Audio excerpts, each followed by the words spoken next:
What would you do if your company sent you on a retreat to an island that doesn't exist on any map, and your coworkers began disappearing one by one? The bus ride had been long, humid, and strangely silent.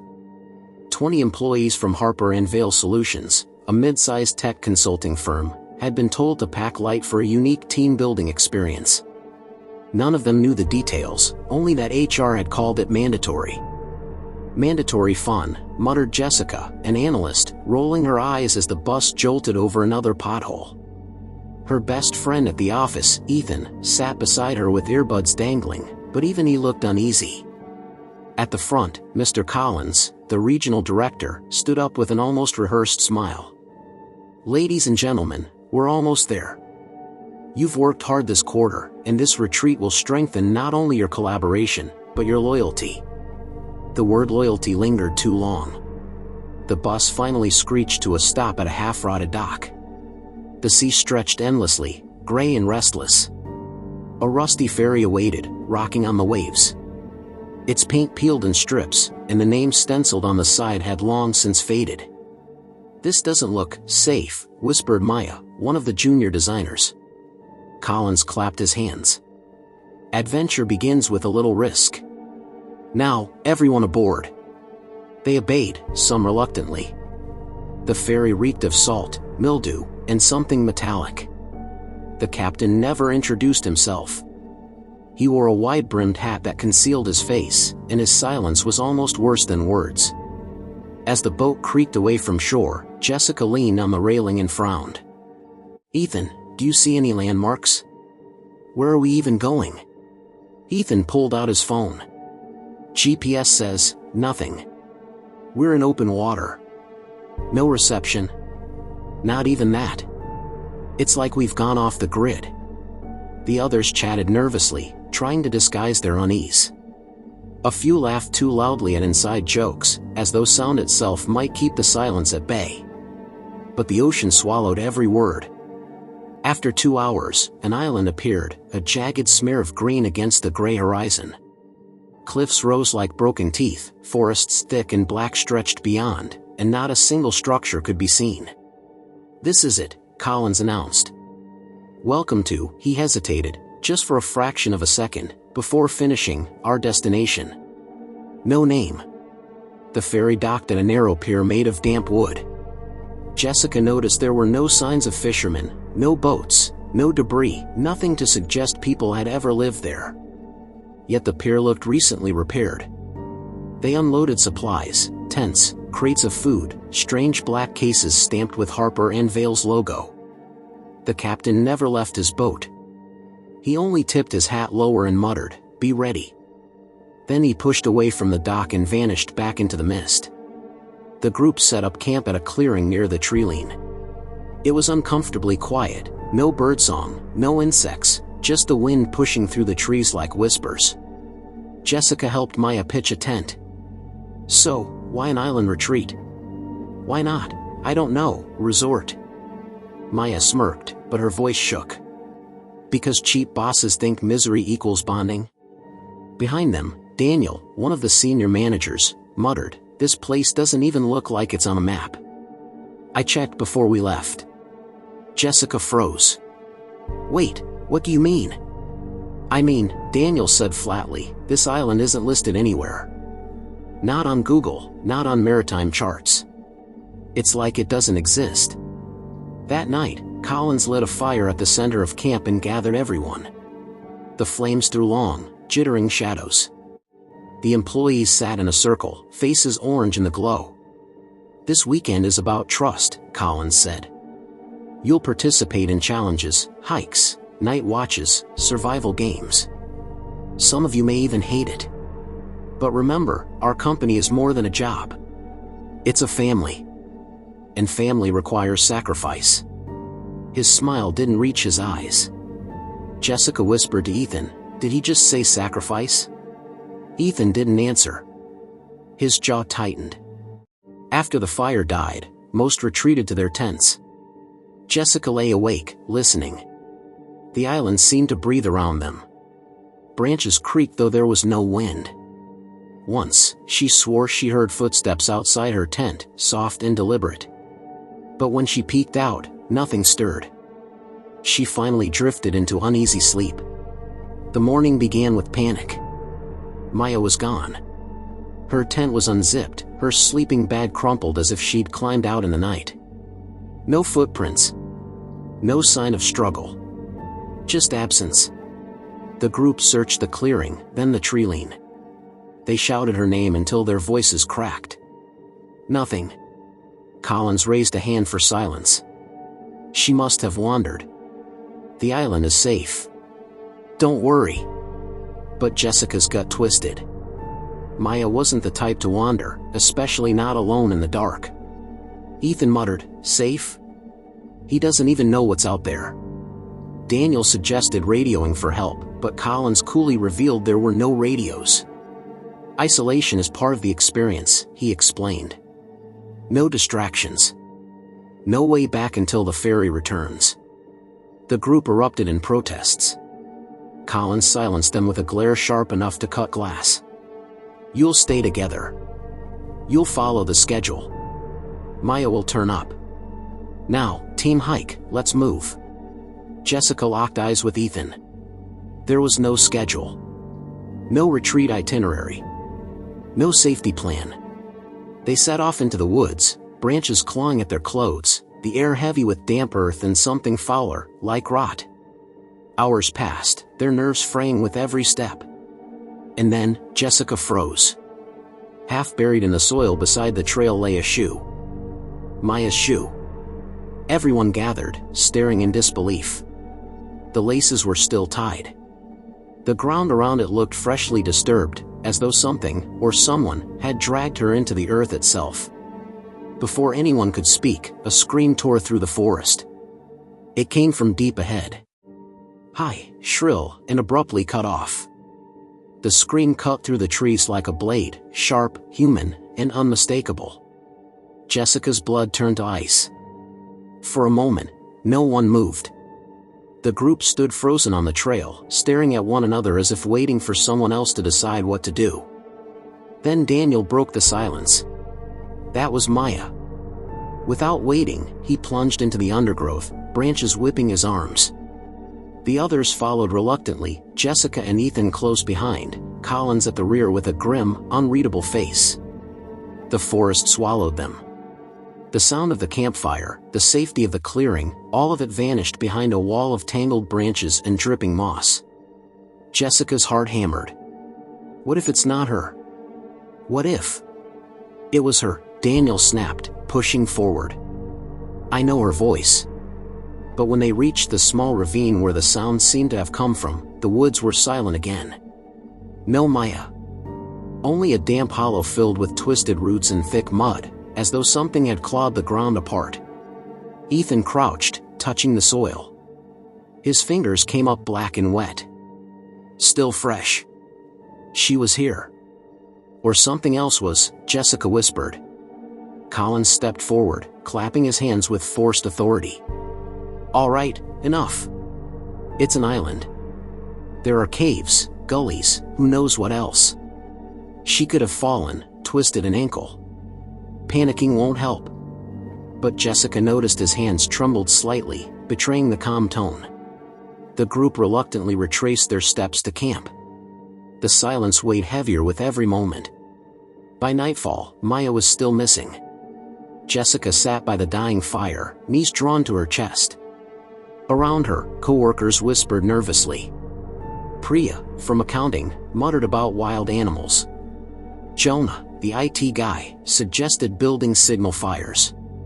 But Collins dismissed every suggestion. The ferry will return in 3 days. Until then, you stay put. Wandering will only make things worse. 3 days? Jessica blurted. What if she's hurt out there? Collins's expression hardened. Then she'll either find her way back, or she won't. The fire popped, sending sparks into the black sky. For the first time, Jessica wondered if Collins had known this would happen. That night, sleep refused to come. The tents rustled with shifting bodies, muffled whispers, and stifled sobs. Jessica eventually crawled outside, needing air. The forest loomed dark and endless, and the sea whispered beyond the cliffs. Ethan joined her quietly. "You're thinking the same thing I am," he said. "That Collins knows more than he's saying?" Ethan nodded. "Did you notice the crates we unloaded? They weren't just food. Some of them were locked. Military-grade locks. What kind of company brings that on a camping trip?" Jessica shivered. "You think this is planned?" "I don't know. But I don't like it." Before she could answer, a rustling came from the tree-line. Both froze. "Maybe it's Maya," Jessica started, but then a figure stumbled out of the darkness. It wasn't Maya. It was Daniel. His shirt was torn, his arms streaked with blood. His eyes darted wildly as if he'd run for miles. "Help me," he gasped. "It's out there." The camp exploded into chaos as everyone rushed from their tents. They surrounded Daniel, voices overlapping. "What happened? Where's Maya? Are you hurt?" Daniel doubled over, coughing. Finally, he looked up, his face pale as bone. "I found her," he whispered. "But she's not." Before he could finish, a branch cracked in the forest.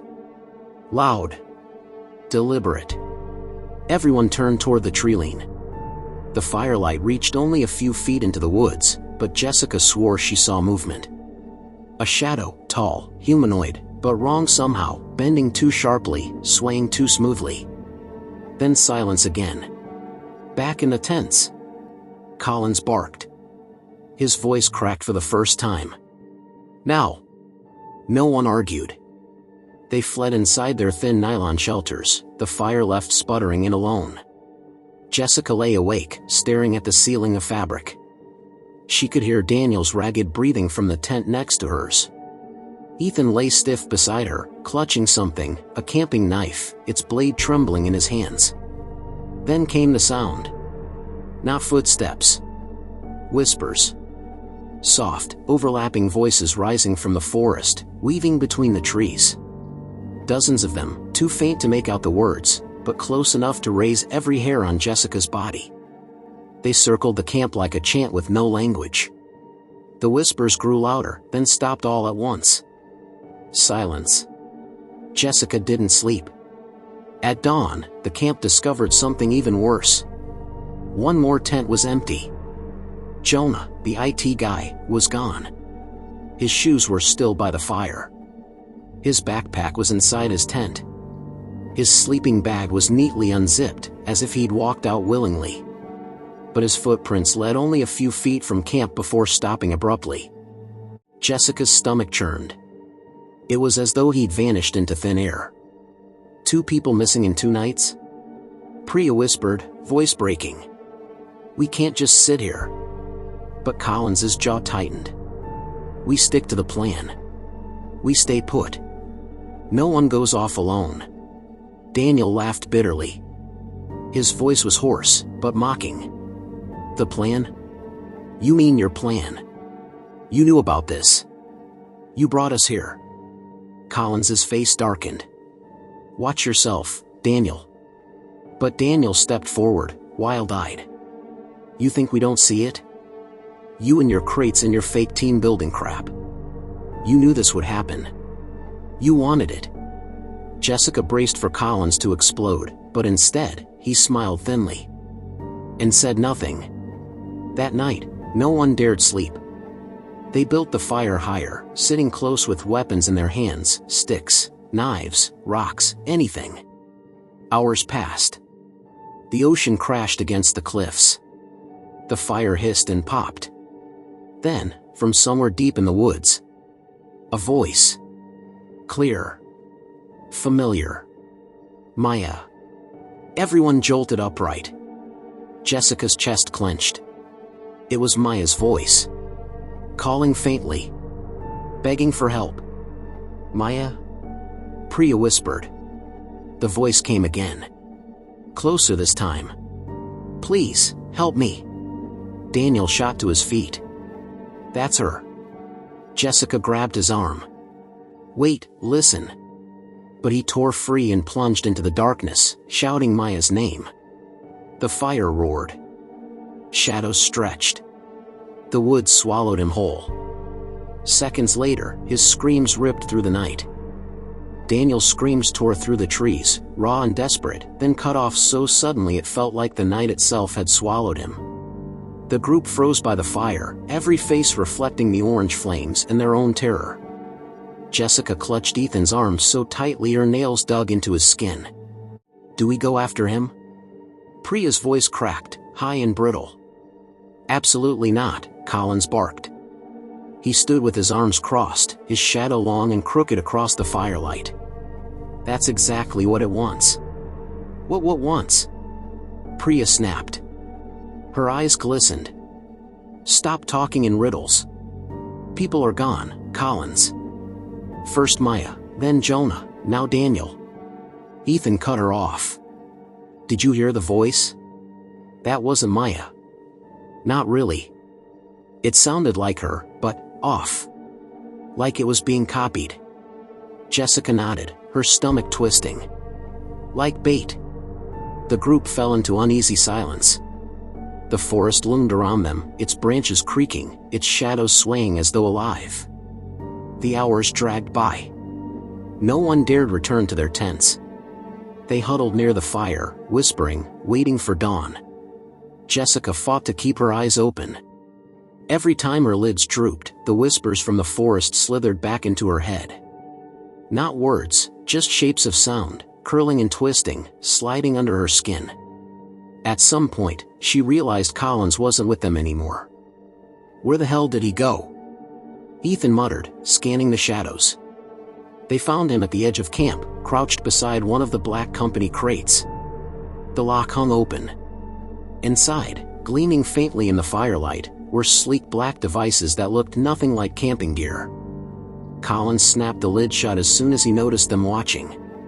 Back to the fire. "Now." But Jessica caught the glimpse of a logo stenciled onto the inside packaging, something not Harper and Vale's.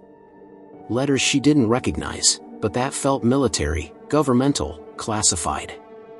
She wanted to demand answers, but something about Collins's face, stiff, pale, almost hungry, kept her silent. By dawn, the forest was painted silver with mist. Exhausted, the group argued about what to do. "We can't just wait here for the ferry," Priya insisted. "That's suicide. We need to move. Find high ground. Maybe signal a plane." Others murmured agreement. But Collins raised his hand, his voice low but firm. "You don't understand. Leaving camp will only make it worse. You're safer here." "Safe?" Jessica spat. 3 people are gone. Safe isn't even on the table anymore. Collins's eyes narrowed. For a moment, Jessica thought he might lash out. Instead, he turned toward the trees, muttering something under his breath. Ethan leaned close. "Did you hear that?" "Hear what?" "I think he said, 'Not enough yet.'" Jessica's skin crawled. By midday, they decided to split the group. Half would stay at camp with Collins, half would search for Daniel and Maya.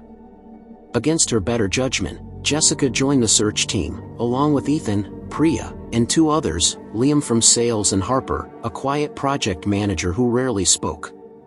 They moved cautiously through the forest, each step crunching damp leaves. The deeper they went, the thicker the mist became. The air was heavy, damp, and smelled faintly metallic, like blood. After an hour, they reached a clearing. And froze.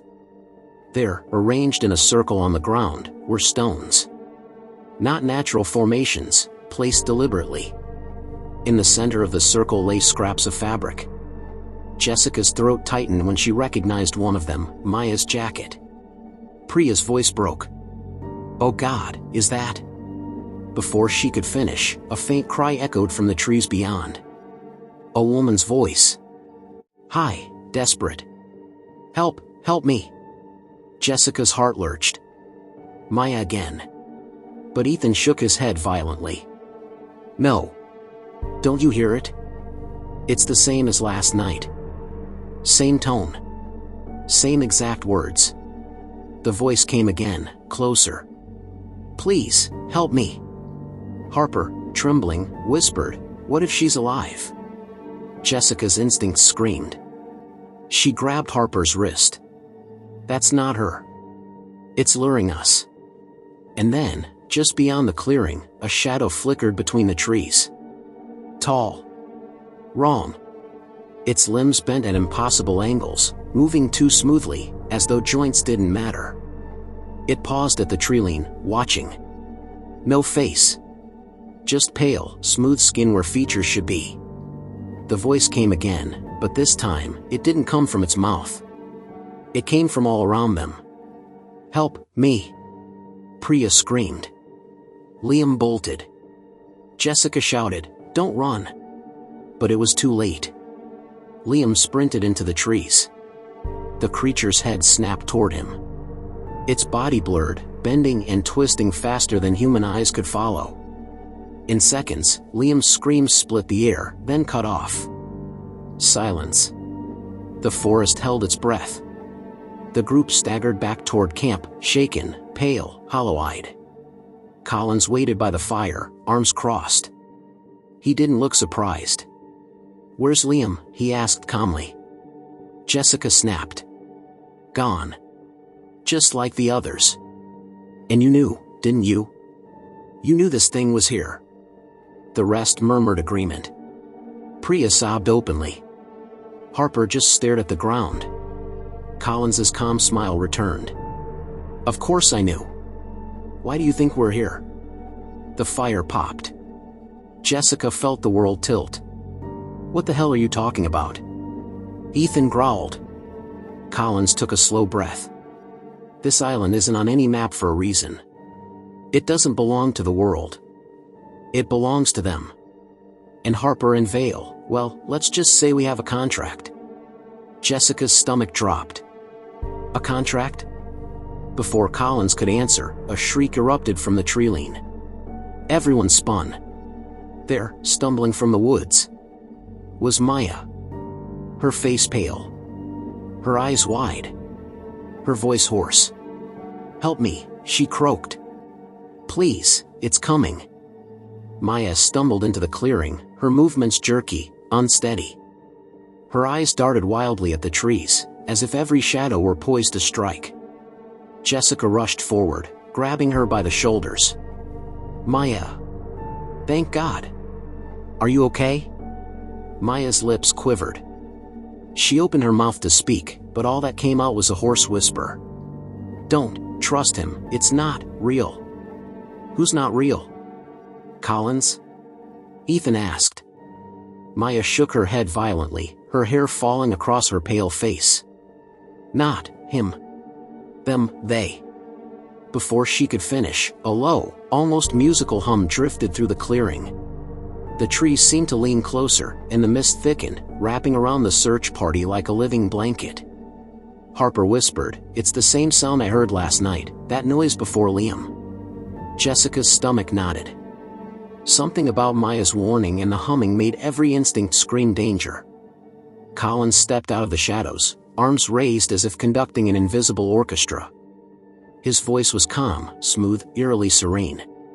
"You found her. That's excellent. But don't be foolish. She's safe, for now." Jessica's hand went to the knife at her belt. "Safe? Liam's gone, and now Maya's acting like she's possessed. What the hell is happening here?" Collins tilted his head. "This island isn't like anywhere else. It's selective. It chooses." "Chooses what?" Ethan demanded. Collins's lips twitched into a thin smile. "Who lives? Who disappears? Who gets harvested?" Jessica recoiled. The word felt wrong, heavy. She tried to process it, but before she could respond, Maya screamed like a woman being torn apart from the inside. She collapsed, and when Jessica caught her, her body felt empty. Not dead, but not fully present either. Ethan's eyes widened. "It's not her. The island, it's taking her, or making her, something else." Jessica's mind raced. The voice from the forest, the shadows, the whispers, the strange devices in the crates, she realized it all connected. The company. The retreat. Collins. And the island. This isn't a retreat, Jessica said through gritted teeth. This is a trap. Collins's expression didn't change. Correct. Harper and Vale had contracts, government contracts, military contracts. This island is a testing ground. Not for software, not for team-building exercises, but for survival. Observation. Selection. Priya gagged, staring at him in horror. You knew? Collins shrugged. We knew. That's why the crates. That's why the locks. That's why the ferry only came one way. Jessica's chest tightened.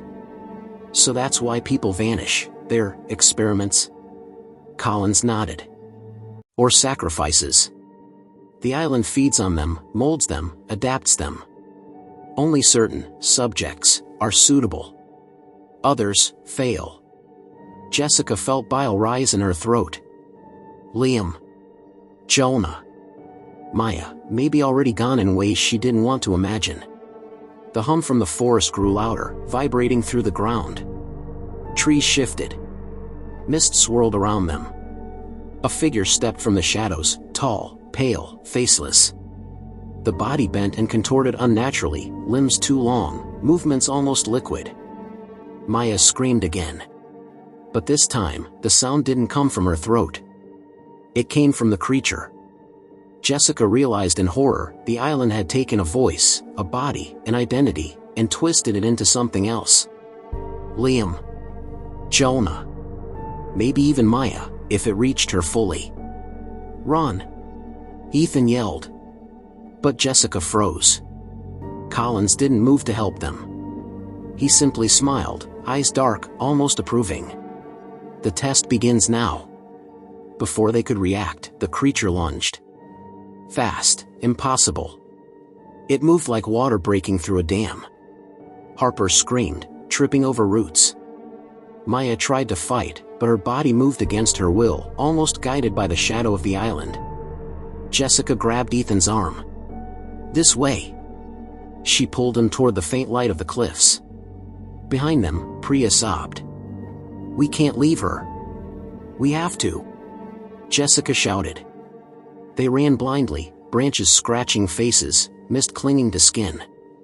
The forest seemed alive, pushing back, diverting them, keeping them trapped. Every path led them in a circle, and the screaming voices, some familiar, some not, echoed all around. Suddenly, they stumbled onto a clearing that made Jessica halt. In the center, engraved into the mud, were patterns, symbols that pulsed faintly in the mist. The ground seemed to throb beneath their feet, as if the island itself were a living heartbeat. Maya's voice rose again, but this time, it wasn't hoarse or panicked. It was chanting, repeating words Jessica couldn't understand, yet somehow felt deep in her bones. The island, it speaks through her, Harper whispered. Ethan grabbed Jessica's arm. We need to get back to the fire. We need light. It's controlling her out here. But as they turned, the forest shifted again. The path they had come from disappeared. The mist thickened, and shadows stretched toward them, fluid and endless. A whisper, soft but unmistakable, wrapped around Jessica's mind. You can't leave, not yet. Her blood ran cold. The island had them. And Collins. Collins had known exactly what would happen. Jessica realized, escaping would not be simple.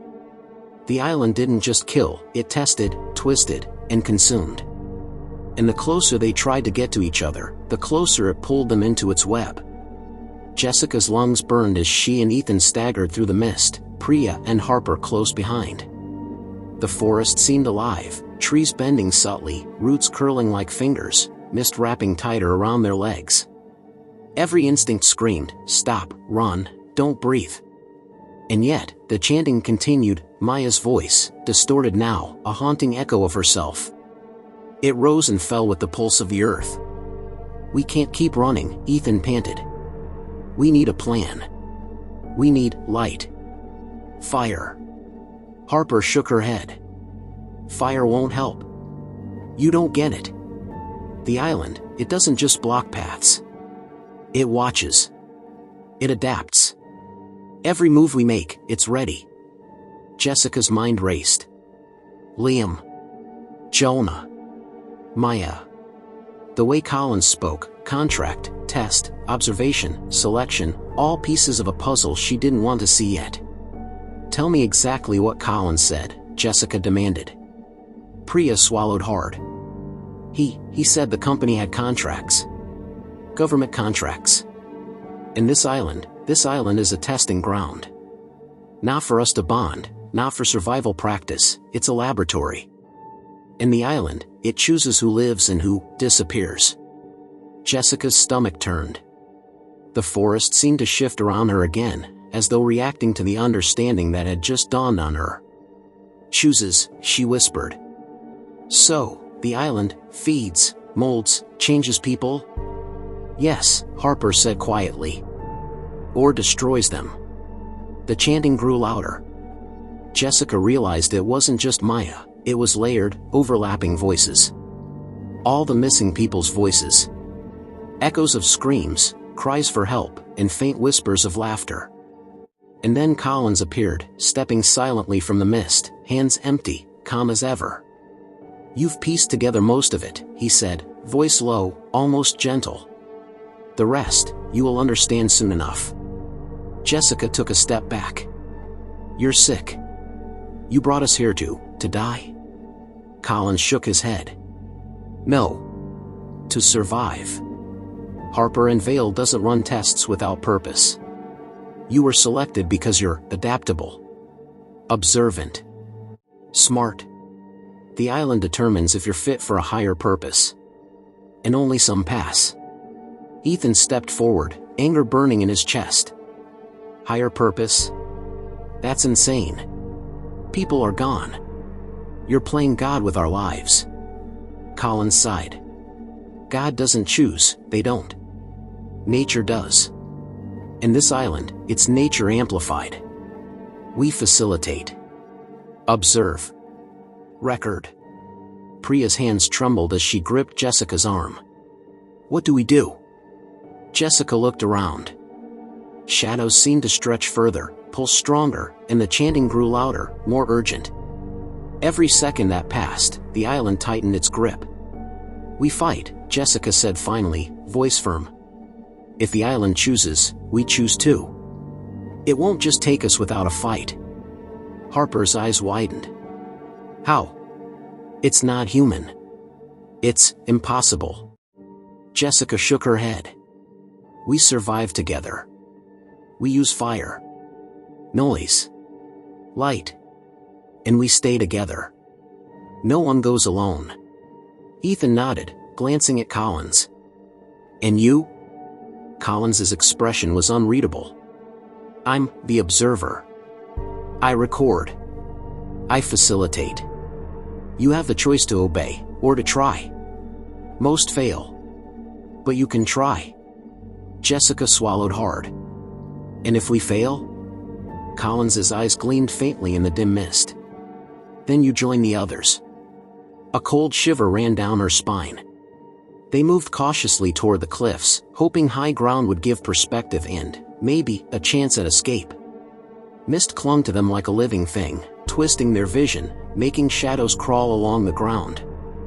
Maya's chanting persisted, now closer than before. Harper stumbled and fell to her knees. She's not herself. The island, it's inside her. Ethan whispered, it's using her as bait, again. We can't get close. Jessica scanned the cliffs. A faint light glimmered near the edge, like a reflection off wet stone. That could be the ferry path. Or some structure. We have to check it. They pressed forward, muscles tense, senses screaming. Every snap of a branch, every whisper in the mist, made them flinch. Suddenly, from the woods behind, a scream tore through the air, a human scream, distinct from Maya's. They froze. It's Harper, Priya gasped. She's calling for us. Jessica spun. A faceless shadow burst from the mist, moving impossibly fast. Harper was yanked backward, her scream swallowed as the figure bent her body like water, twisting her form. "No!" Jessica screamed. Ethan lunged forward, swinging his knife, but the shadow shifted instantly, fluid, and Harper vanished into the mist. Only her scream lingered. The group stumbled backward. Jessica's mind raced. They were outmatched. Outnumbered. The island's power was physical, mental, and utterly alien. And yet, the cliff's edge was close. If they could reach the stone path, maybe, just maybe, they could signal, escape, survive. Jessica squared her shoulders. "We move. Now. Together. And we never split again. Understand?" Priya nodded, trembling. Ethan's jaw tightened. Harper was gone, but they had to keep moving. Behind them, the island pulsed, as though aware of their resolve. The chanting grew louder, a chorus of missing voices echoing, "You cannot leave, you cannot leave." Jessica swallowed fear, tightened her grip on Ethan's hand, and stepped forward toward the faint light at the cliff edge. And somewhere behind them, Collins smiled faintly, watching. Because the real test, the one Harper and Vale signed the contract for, was about to begin. Jessica's boots crunched on wet stone as the group emerged from the mist, their muscles screaming from exhaustion. Before them stretched a jagged cliff, the ocean's gray waves smashing violently against rocks far below.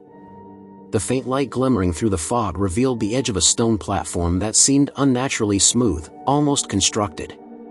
"This must be it," Ethan panted, eyes scanning the mist. "Some kind of observation point, maybe the ferry path?" Priya trembled beside Jessica.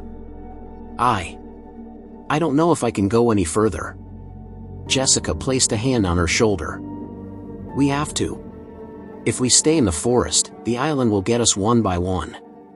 Up here, we might have a chance." The chanting echoed closer, layers of Maya's voice blending with other familiar tones. Liam, Jonah, Harper, all distorted, overlapping, calling and laughing simultaneously. It was impossible to tell where the sound came from, yet it felt omnipresent. They edged closer to the cliff's edge. The stone platform extended like a pier, jutting into the misty void. From there, the ocean below seemed endless, waves crashing with deafening force. But it wasn't the ocean that drew their attention. Ahead, a low structure emerged from the fog, a massive metallic cylinder embedded into the stone, partially hidden, almost organic in design. Strange lights pulsed along its sides, soft blue and green, synchronized with the chanting. What is that?" Priya whispered. Collins stepped forward, finally breaking his silence. "That," he said calmly, "is the heart of the island." Jessica blinked. "The heart?" "Yes," Collins continued, voice eerily smooth. "It's not just land. Not just rock and trees. The island itself is alive. In that cylinder, it channels the energy, the selection. It amplifies fear, stress, and obedience. It watches reactions, adapts, and consumes those deemed unsuitable." Jessica's stomach churned. "Consumes? Are you saying it's killing them?" Collins shrugged. "Depends on your definition. Some survive in ways most wouldn't recognize. Others vanish entirely." The chanting intensified, and suddenly, the fog parted slightly.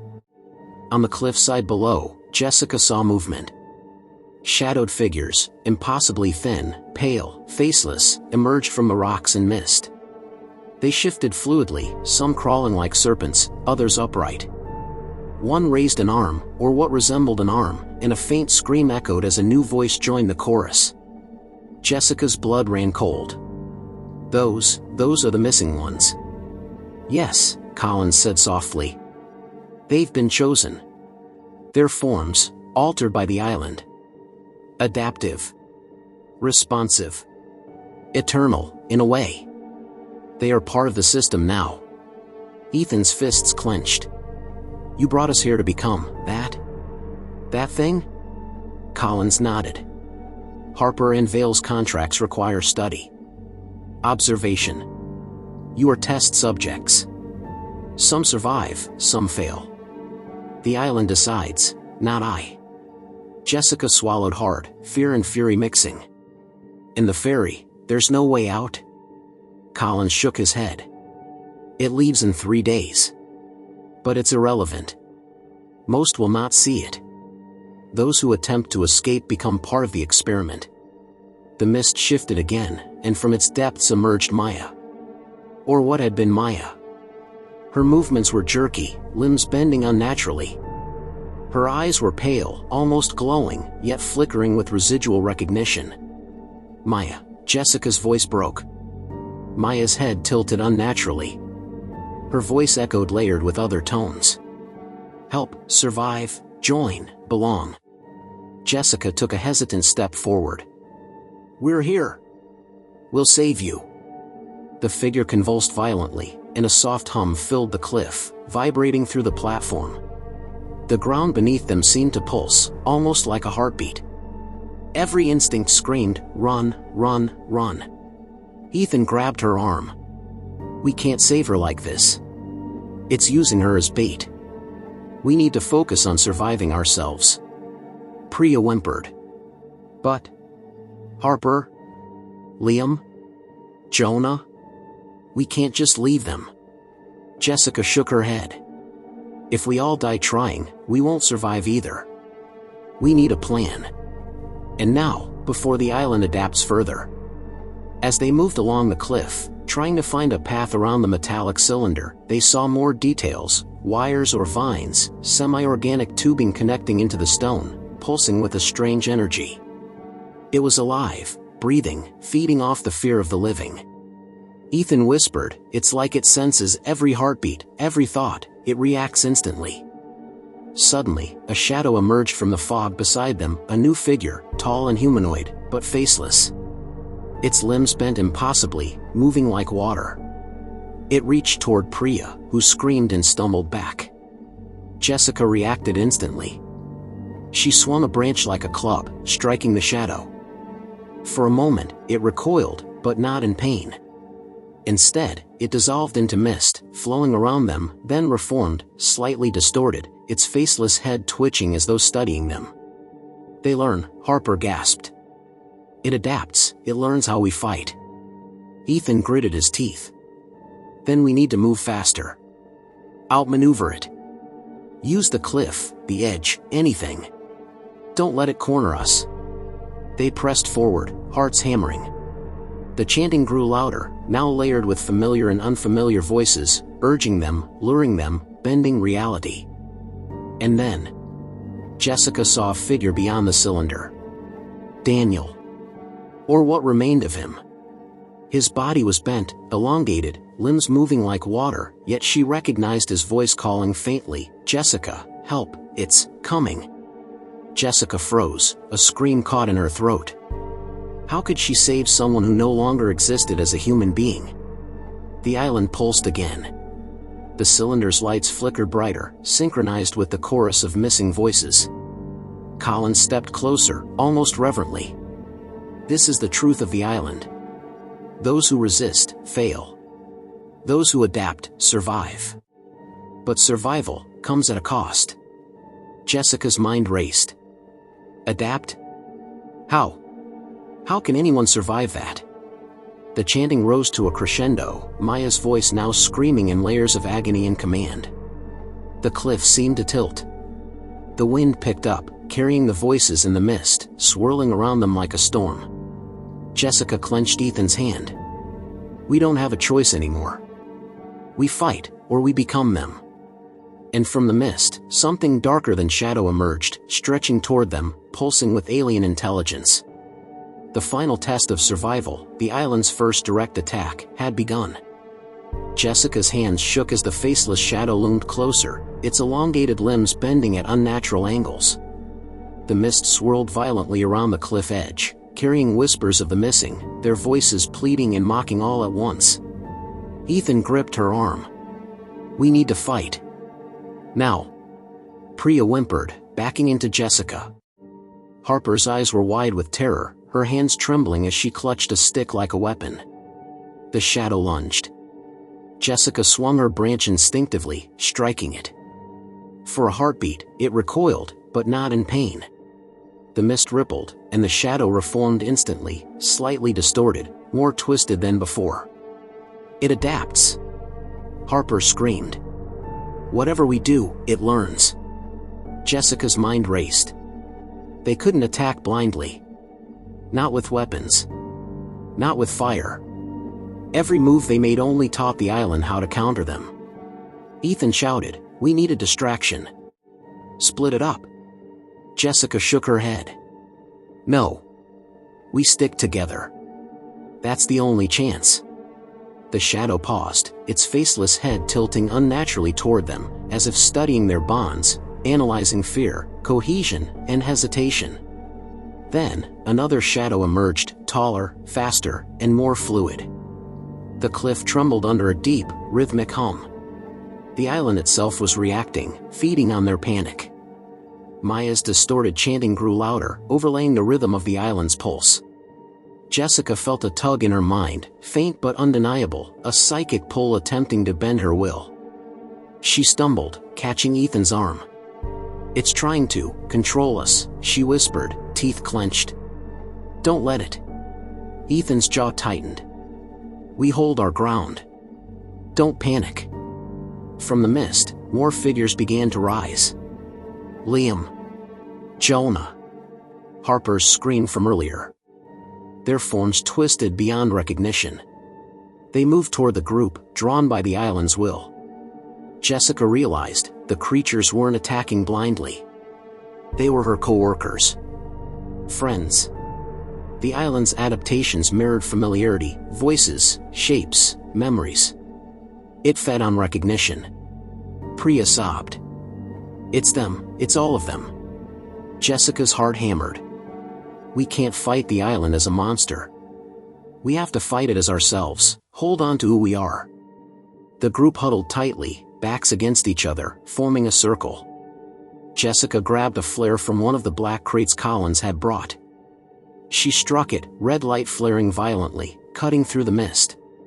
The shadows shrieked, recoiling from the brilliance. "Fire!" Ethan shouted, grabbing torches from the supplies. Together, they ignited several sticks, waving them toward the creatures. The red flames created a temporary barrier, forcing the shadows back. But the island's pulse accelerated. The ground under their feet throbbed. The mist thickened.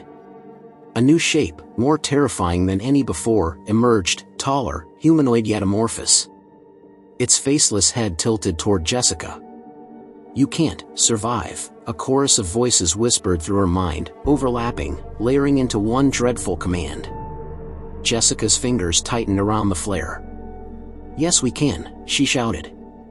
"We will survive." Ethan's hand found hers. Together. The group tightened the circle again, flames held high. The island hesitated. Collins watched silently from the edge of the platform.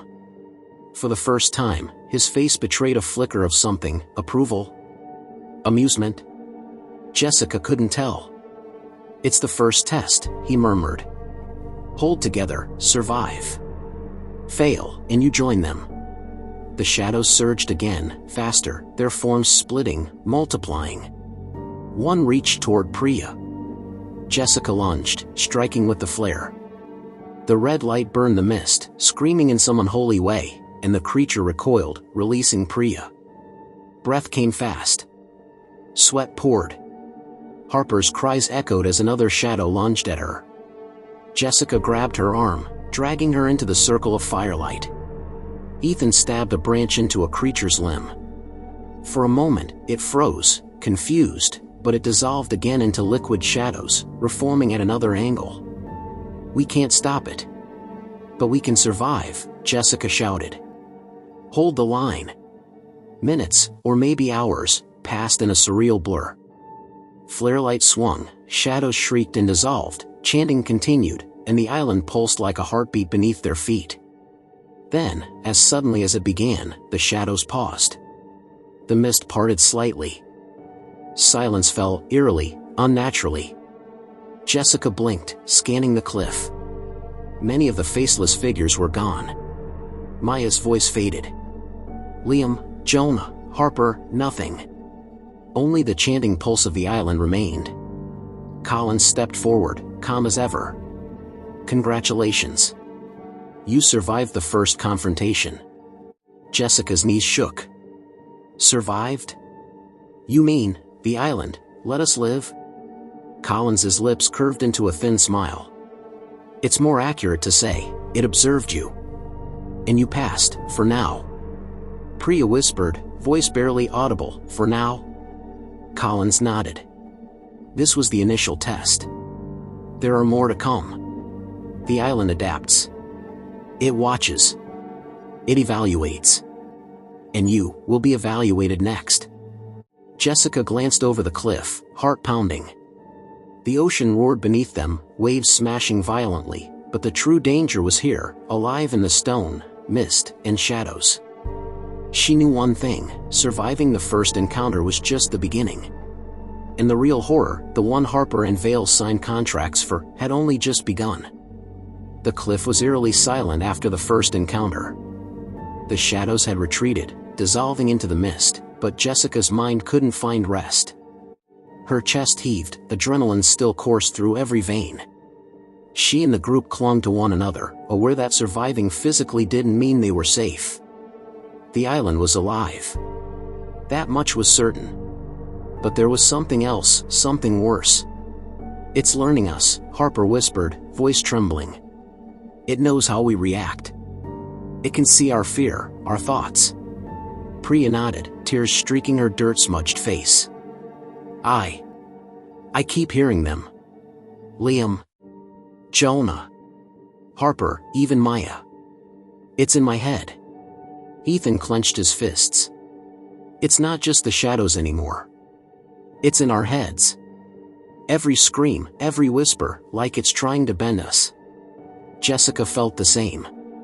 The chanting wasn't only external, it echoed inside her skull, layering her thoughts with doubt, fear, guilt. It was insidious, eroding resolve. Collins remained silent, watching. His calm demeanor contrasted sharply with the chaos in their minds. You see it now, he said softly. The true test is never just survival. It's obedience, adaptation, comprehension. The island doesn't kill you outright. It manipulates. It forces you to confront your deepest fears. It probes weaknesses. It fractures bonds. Jessica's stomach churned. In the company, you're complicit in this? Collins nodded. We are facilitators. Observers. Harper and Vale contracts don't stop at physical survival. We track compliance, reactions, psychological endurance. That's why you were brought here. The island isn't just a monster, it's a tool. And you are its experiment. Priya sobbed. So all those people. Liam, Jonah, Harper, gone.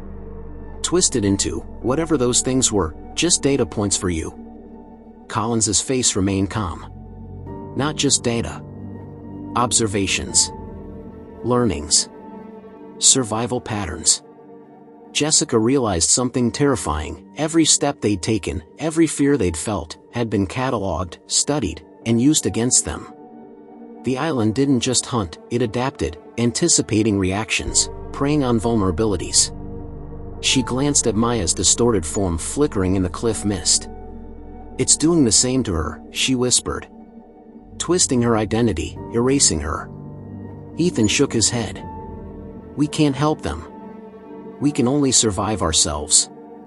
Priya gasped. But the island, it's testing us too. Every move we make, split up, fight, hesitate, feeds it. It learns from us.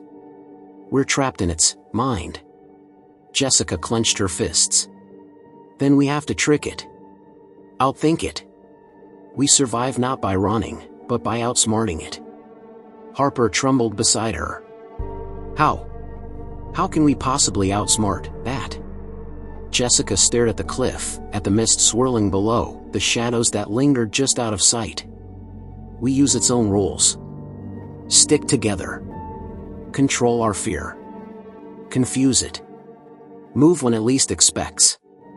Don't react. Let it instead of letting it lead us. The mist shifted, and suddenly they weren't alone. Figures emerged, twisting shapes that mimicked their missing friends. Maya, Liam, Jonah. The faceless shadows were gone, replaced by horrifying simulacra. They looked almost human, but the eyes, hollow, distant, wrong. They're showing us, mirrors of ourselves, Ethan said quietly, voice tight with fear. Our friends, our fears, it's like a puzzle. Jessica stepped forward, holding the flare high. Do not engage. Do not react to what it shows. Keep moving. Together. The figures moved toward them, repeating words, pleas, accusations, voices layered with fear and guilt. Jessica, come, join, leave them, run, fail. The chanting in whispers overlapped with the figures' commands, the island's heartbeat pulsing beneath their feet. Jessica realized the island's manipulation had escalated. It wasn't just physical anymore. It was psychological warfare. Every scream, every distorted voice, every shadow, it was a trap for the mind. Harper shook violently. I can't. I can't. Jessica grabbed her shoulders. Yes, you can. We all can. Stick together. Every step we take, we lead it, not the other way around. As they edged along the cliff, the island responded instantly. The mist thickened, the wind gusted in sharp blasts, and the figures flickered, multiplying. Shadows extended like arms, reaching for the group. Every instinct screamed retreat, panic, but Jessica forced herself forward, keeping Priya and Harper close, Ethan flanking them. Collins followed silently, eyes glinting. It tests more than courage, he murmured. It probes morality. It challenges instincts. It's not enough to survive, it wants to break you. To see if the bonds that tie you together are strong enough. Jessica realized he was right. The island wasn't merely hunting, they were the prey and the subject of observation. Their choices mattered. Fear, hesitation, trust, all were part of the equation. She gritted her teeth. Then we do exactly what it doesn't expect. We decide, together. Not fear. Not instinct. Choice. Ethan nodded, eyes fierce. Together. The chanting swelled. The hollow voices screamed. The cliff shook, sending sprays of mist and water into their faces. But Jessica's resolve hardened. They had survived the first attack. They had seen the truth of the island. Now, the battle would be as much in their minds as in the cliffs and shadows around them. And the island was listening, watching, waiting. The cliff air was thick with mist and salt, but Jessica's mind was sharper than ever. The first attack had tested their bodies. Now, the island's psychological warfare challenged their very sense of self. We can't just react, she said, huddled with Ethan, Priya, and Harper. It adapts to our fear. To our instincts. But, maybe we can manipulate it. Let it instead of letting it lead us. Ethan frowned. You mean, trick it? How? Jessica traced her finger along a jagged rock, thinking. It reacts to what we show. Our panic, our guilt, our hesitation. But it cannot anticipate what it cannot read, false fear, controlled movements, deliberate choices. We act confident, we act cohesive, we act fearless. Priya blinked. Fearless? We're terrified. Jessica nodded. Exactly. But the island only knows what we give it.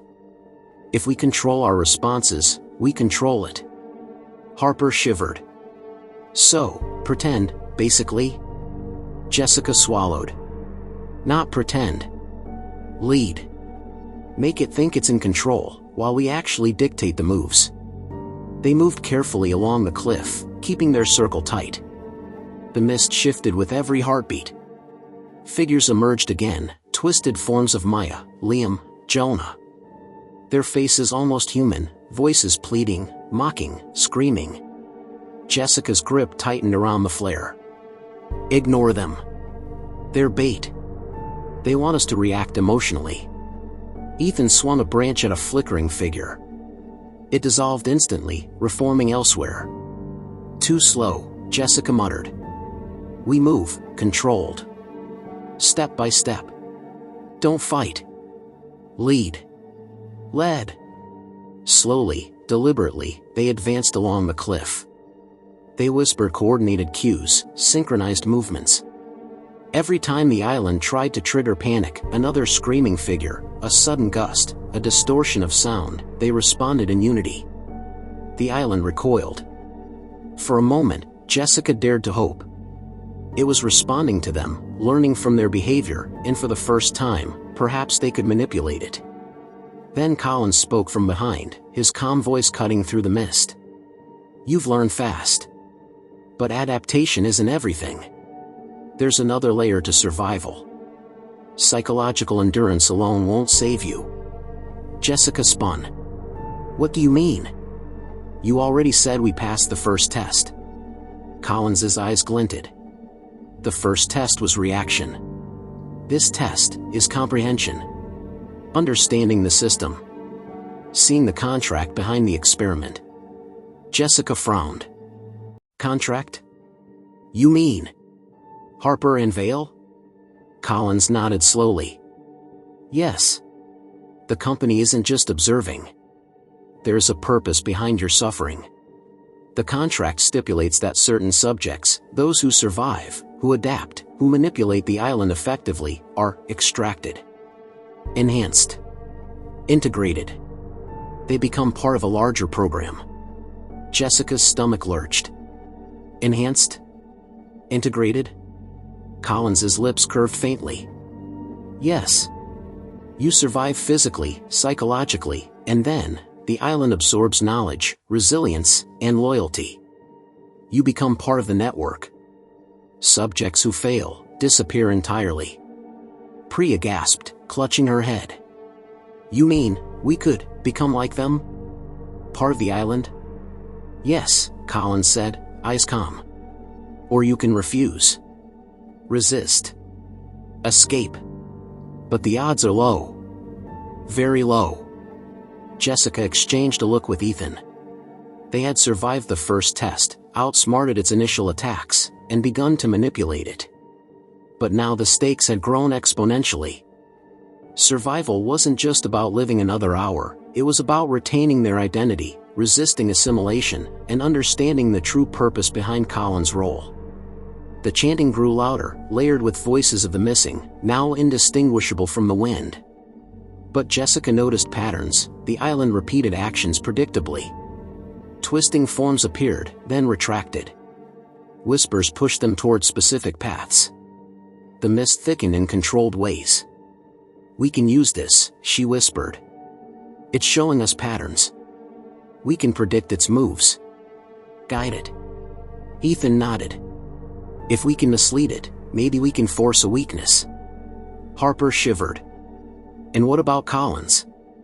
He knows all this, he's not just observing, he might be part of the system too. Jessica's mind raced. She had begun to suspect the same. Collins had been calm, controlled, eerily knowledgeable. Had he orchestrated more than he admitted? Was he guiding them, helping, or testing, towards something else entirely? They moved forward along the cliff, eyes sharp. Each step was deliberate, measured. The island pulsed beneath them, sensing, calculating. And then, near the edge of the cliff, they saw it, a faint outline of a control hub embedded in the cliff itself. Wires, pulsing energy conduits, strange machinery integrated into the stone. The island's core seemed tangible here, almost reachable. Jessica's heart hammered. That's it. That's the source. If we reach that, maybe we can disrupt it. Maybe we can end this. Ethan nodded. And if we fail? Jessica clenched her fists. Then we die. But if we succeed, we take back control. As they advanced toward the hub, the island reacted instantly. Shadows surged, twisted forms emerged, whispering voices layered over one another. But Jessica noticed it now, it was slower. Predictable. They had forced the island to reveal patterns. Keep moving, she whispered. Don't break formation. Don't let it lead us. And for the first time, the group felt the flicker of hope. The island, for all its power, could be manipulated. Its omnipotence wasn't absolute. Collins observed silently from the cliff behind them, a faint smile on his face. Jessica didn't trust it. But she knew one thing: whatever his true agenda, they couldn't rely on him. Their survival depended entirely on themselves, and the pattern they had begun to exploit. The hub pulsed faintly ahead, a heartbeat of alien energy embedded in stone. And the group knew that reaching it would either be their salvation, or their complete annihilation. The pulse of the island grew stronger as Jessica and the group approached the hub embedded in the cliff. The strange energy hummed beneath their feet, vibrating in rhythm with the chanting in shadows. Every step they took felt heavier, weighted by the awareness that the island itself was alive, aware, and waiting. This is it, Jessica whispered, gripping Ethan's arm. The heart. If we can disrupt it, maybe we can stop all this madness. Priya's hand shook as she followed, her eyes wide. And if we fail? Jessica shook her head. We won't fail. We can't. This is our only chance. Harper's voice was barely audible. And Collins, he's still behind us. Watching. I don't trust him. Jessica didn't argue. Something in Collins' calm demeanor had always unnerved her. Every time he spoke, it was as if he knew the island's next move, and possibly had orchestrated some of the horrors themselves. They reached the edge of the hub. The stone was carved with symbols that pulsed faintly in rhythm with the island's heartbeat. Tubes, wires, and semi-organic conduits ran from the cliff face into the cylinder. The energy radiating off it was palpable, almost suffocating. Ethan leaned close. It's alive. Somehow alive. Jessica nodded. It's not just stone and metal. The island's consciousness is embedded here. If we tamper with this, we disrupt it. Collins stepped forward, finally breaking his silence. So you've reached the hub. Impressive. Most never get this far. Jessica turned sharply. Collins. Tell us the truth. What's the real purpose of this experiment? Why bring us here? Collins sighed, hands clasped behind his back. The company needed subjects, capable, adaptable, strong. The island, it amplifies potential. Subjects who survive, who adapt, who manipulate it effectively, they are integrated into Harper and Vale's program. Jessica narrowed her eyes. Integrated? Into what? Collins' calm demeanor didn't waver. Into the system. The company doesn't just study survival.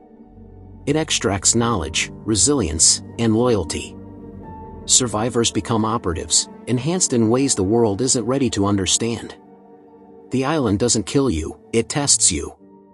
Break you. Rebuild you. The cost is high, but the reward is remarkable. Priya whispered, voice trembling. So, we're meant to become part of this system? Collins nodded. Exactly. Most fail. Most become data points. But a few, his lips curved into a faint smile. Join a purpose far beyond themselves. Jessica's stomach twisted. You've been observing us all along. Not helping, not saving, just watching to see if we're worthy. Collins inclined his head. Precisely. Ethan's fists clenched. And if we refuse? Collins' smile didn't change. Then you fail. The island absorbs. Consumes. Erases. You vanish. Jessica's mind raced. The truth was more horrifying than any of them had imagined. Collins hadn't just facilitated, they were guiding, testing, manipulating to see if the survivors could endure, adapt, and submit.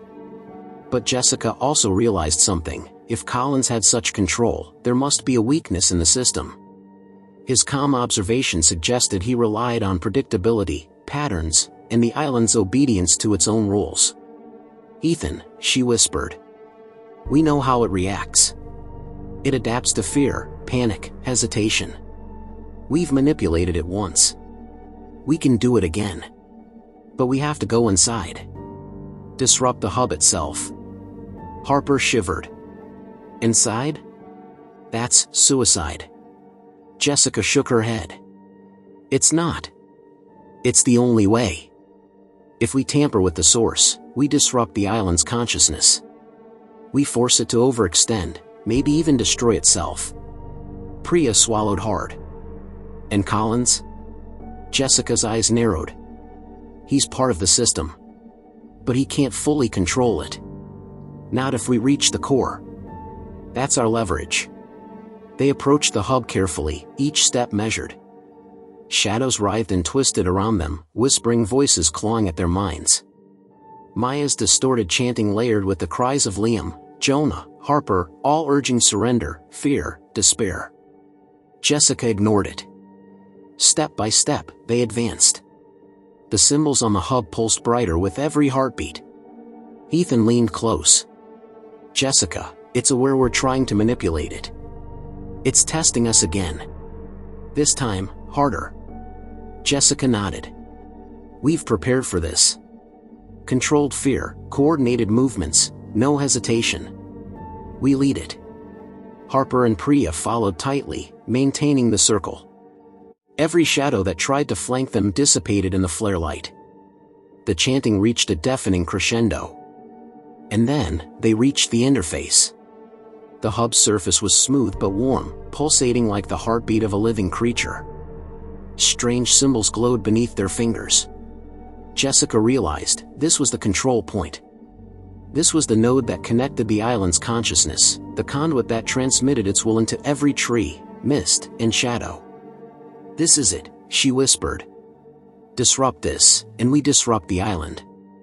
Ethan placed his hands on the hub, feeling the pulse, the energy, the life within it. It's sentient. But we can override it if we force it to react to false input, to fear we manufacture instead of genuine panic. Jessica nodded. Then we do it. Together. They synchronized their breathing, visualized coordinated movements, and began disrupting the symbols on the hub. Red flare light cast shadows that confused the island's sensors. They created patterns of fear and courage that contradicted each other, forcing the island to misinterpret its observations. The hub pulsed violently. The mist roared. Shadows surged from all directions. Whispers escalated to deafening shrieks. And then, a new sound. A voice, soft, familiar. Jessica, you can't. She recognized it immediately, Collins. Step aside, or you'll fail, he said, calm and commanding. Jessica didn't move. No. This is our choice. We decide survival, not you. Ethan nodded. Together. The hub convulsed. Energy arcs sparked along the stone. Shadows writhed uncontrollably. The island's consciousness struggled to reconcile the conflicting inputs. And for the first time, Jessica felt the tide shift. The island was fighting them, but she realized it could be fought. And Colin's true motives were about to be revealed.